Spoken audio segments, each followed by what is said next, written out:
Diabetes হচ্ছে আমাদের non communicable disease অথবা ক্রনিক ডিজিজগুলোর মধ্যে আমাদের অন্যতম একটা বার্ডেন, এবং রোগীদের মধ্যেও এটার পরিমাণ অনেক বেশি। এখন আমাদের অ্যারাউন্ড ১৬০০-র মতো ডায়াবেটিস রোগী রয়েছে।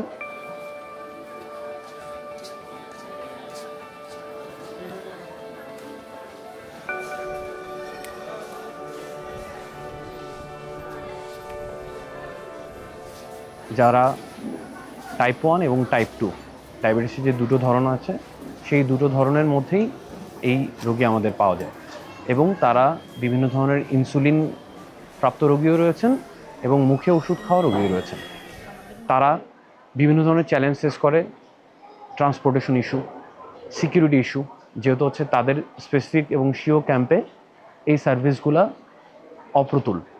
এই জন্য in the middle of the camp আমাদের ফ্যাসিলিটি এটা, বাট স্টিল আমাদের প্রচুর পেশেন্ট ভিন্ন ভিন্ন ক্যাম্প থেকে আসতেছে, এবং এটাও একটা বড় কারণ ট্রান্সপোর্টেশন ইস্যুর কারণে তারা রেগুলার ফলো আপ মিস করছে।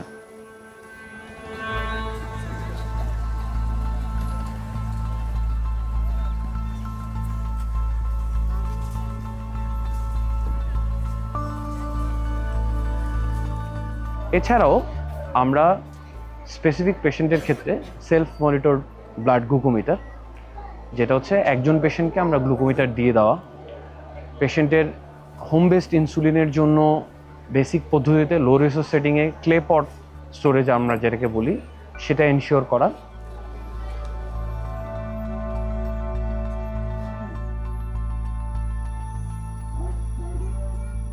এবং সাথে আমরা ইনসুলিন পেন, যেটা একটি মডার্ন এবং পেশেন্টের জন্য বেটার কমপ্লায়েন্স এমন ডিভাইসও আমরা পাইলট প্রসেসে ইন্ট্রোডিউস করার প্ল্যানে রয়েছে।